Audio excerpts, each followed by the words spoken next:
What if I told you that the money in your wallet isn't actually backed by gold? It sounds hard to believe, but for much of American history, every dollar represented something real, something you could actually hold in your hands. Then, almost overnight, everything changed. One decision made more than 50 years ago reshaped the global economy forever. It changed how money works, influenced inflation, affected the price of homes, and even impacts the cost of the coffee you buy today. Yet surprisingly, most people have never heard this story. To understand what happened, we need to travel back to a very different America. Imagine walking into a bank decades ago with a $20 bill in your pocket. Today, you would simply exchange it for another $20 in cash. But back then, that piece of paper represented something much more valuable. It was a promise that your dollars could be exchanged for real gold. Gold wasn't just another precious metal, it was the foundation of trust. People accepted paper money because they believed there was actual gold safely stored behind every dollar in circulation. This system was known as the gold standard. Under this system, governments couldn't simply print unlimited amounts of money whenever they wanted. Every new dollar entering the economy had to be supported by gold stored inside secure vaults. That made the dollar one of the most trusted currencies in the world. Then came World War II. When the war ended, much of Europe and Asia had been devastated. Factories were destroyed, economies were struggling, entire nations were trying to rebuild from the ground up. The United States, however, was in a very different position. Its industries were booming. Its economy was growing faster than ever. And perhaps most importantly, America held more gold than any other country on Earth. Because of this, the entire world began placing its trust in the US dollar. Countries started using dollars instead of gold to trade with one another. Businesses imported goods, governments made international payments, and banks held American dollars as reserves. The dollar became the center of the global financial system. As long as America could exchange those dollars for gold, everyone felt secure. For years, everything seemed to work perfectly. The economy expanded, international trade flourished, the American dollar became stronger and more influential than ever before. But beneath all that success, a dangerous problem was quietly growing, one that almost nobody noticed. As America spent more money at home and abroad, more and more dollars entered circulation. The government kept printing additional money to support economic growth and finance its commitments. There was just one problem. The amount of gold inside America's vaults wasn't growing at the same pace. Slowly but surely, there were more dollars in the world than the gold available to back them. At first, nobody seemed concerned. After all, America was the richest nation on Earth. People trusted the government, foreign countries trusted the dollar. Everything appeared stable. But trust can disappear much faster than it's built. And soon, world leaders began asking one simple but dangerous question. What if America doesn't actually have enough gold to honor every dollar it has printed? That single question would trigger one of the biggest financial turning points in modern history. And it all began with countries demanding something they had every legal right to ask for: their gold back. For years, the world trusted the American dollar without question. But by the 1960s, that trust was beginning to crack. Some countries started looking beyond the paper money they were holding. They wanted proof, and that proof could only come in one form: gold. Among the first nations to raise serious concerns was France. French leaders believed the United States had printed far more dollars than it could actually support with its gold reserves. Instead of holding on to American dollars, France made a bold move. It asked the United States to honor its promise, not with more paper money, but with real gold. And America had no choice. Under the rules of the gold standard, foreign governments had the legal right to exchange their dollars for gold stored inside US vaults. So, the gold started leaving. Ship after ship carried precious gold bars across the Atlantic Ocean. What had once seemed like an endless supply of gold suddenly began shrinking. And France wasn't the only country paying attention. When other nations saw what was happening, many of them reached the same conclusion. If France is exchanging dollars for gold, maybe we should too. Soon, more countries joined in. One after another, governments began sending dollars back to the United States and requesting gold in return. America's gold reserves started falling faster than ever before. Inside the country's vaults, shelves that had once been filled with gold bars slowly began to empty. Each shipment made the situation worse. The United States now faced a problem unlike anything it had seen before. It had made a promise to the world, but keeping that promise was becoming impossible. Government officials knew exactly what was happening. If every country demanded its gold at the same time, America simply didn't have enough to give back. The numbers no longer matched. There were now far more dollars circulating around the world than there was gold sitting inside American vaults. It was a financial, ticking time bomb. The pressure continued to build. Inside Washington, emergency meetings became more frequent. Economists, government officials, and financial advisors debated what to do next. Every option seemed risky. If they continued exchanging dollars for gold, the country's gold reserves could disappear completely. But if they stopped honoring that promise, the world might lose confidence in the American dollar. Neither choice seemed acceptable. Meanwhile, financial markets were growing increasingly nervous. Rumors spread quickly. Newspapers questioned whether America could continue supporting the gold standard. Foreign governments watched every move the United States made. Then came the summer of 1971. The pressure had reached its breaking point. America was losing gold at an alarming rate. President Richard Nixon realized he had to make a decision, one that no American president had ever faced before. He could continue following the old system and risk draining the nation's gold reserves, or he could make a decision that would completely change the global financial system forever. On the evening of August the 15th, 1971, millions of Americans turned on their televisions for what seemed like an ordinary presidential address. No one watching that night realized they were about to witness one of the most important financial announcements in modern history, and within just a few minutes, the relationship between money and gold would be broken forever. On the evening of August 15th, 1971, millions of Americans gathered around their televisions.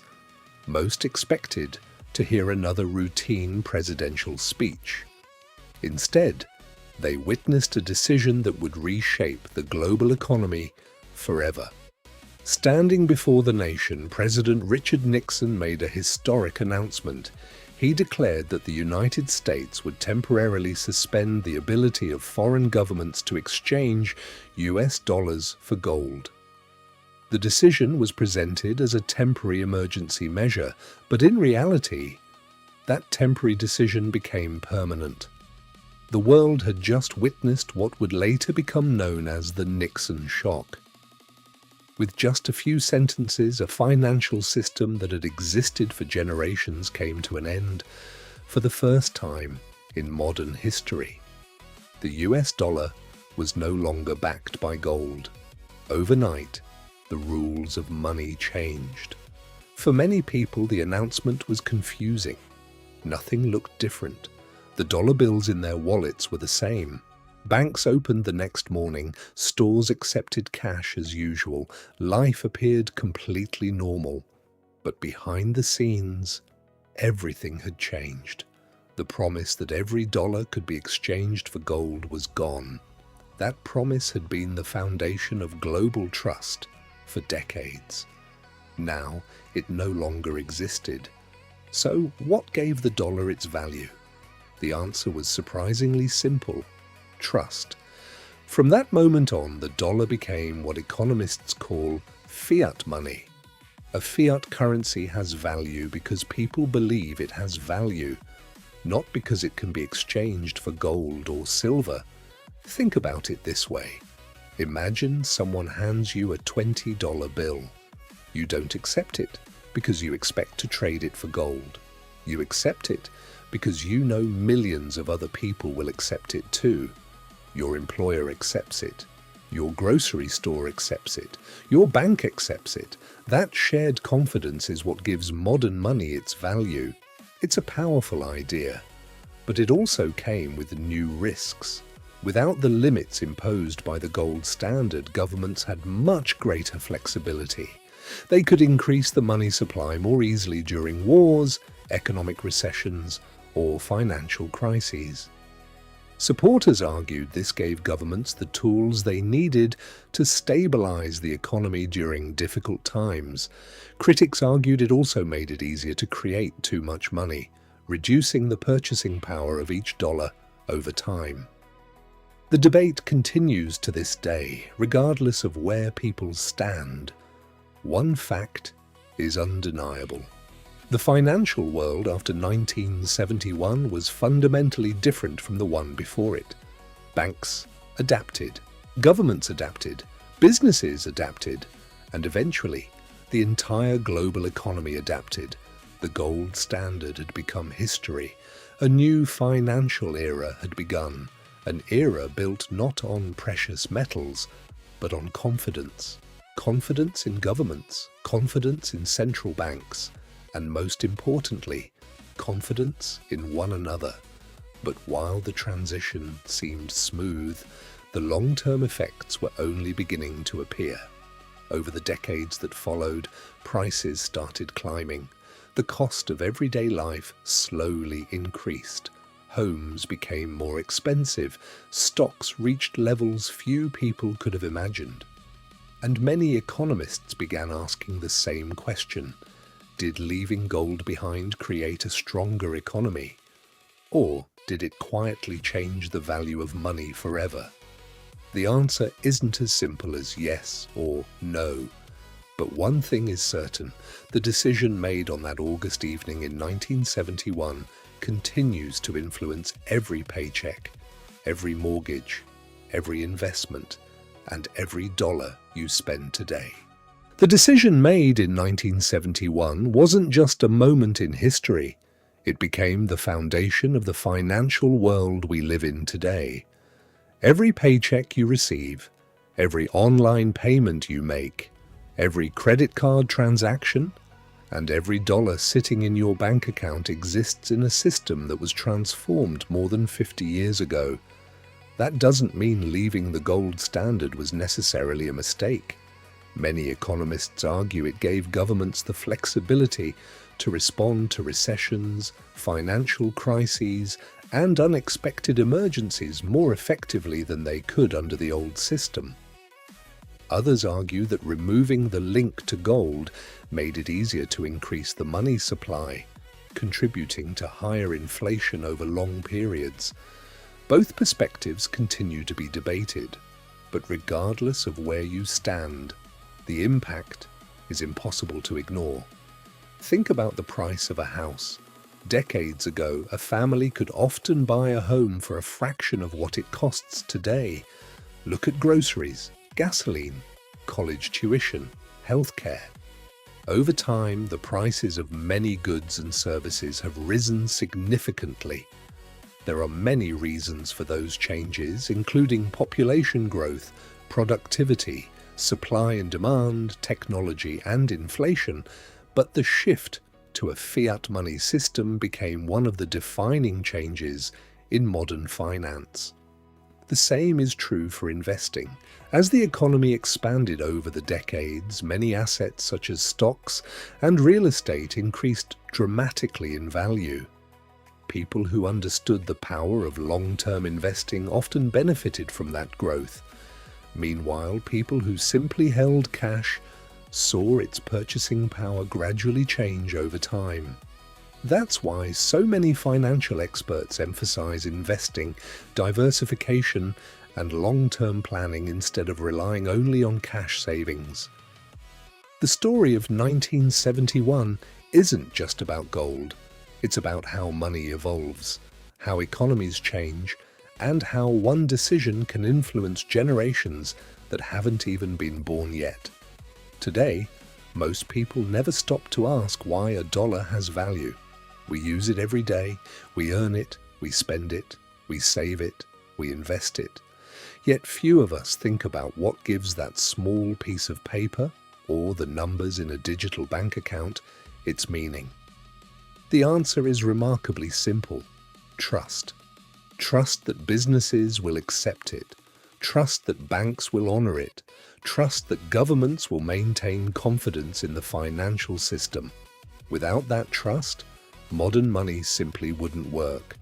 So the next time you pull a dollar from your wallet or tap your phone to pay for a coffee, remember that you're participating in a financial system shaped by one of the most important decisions in modern history.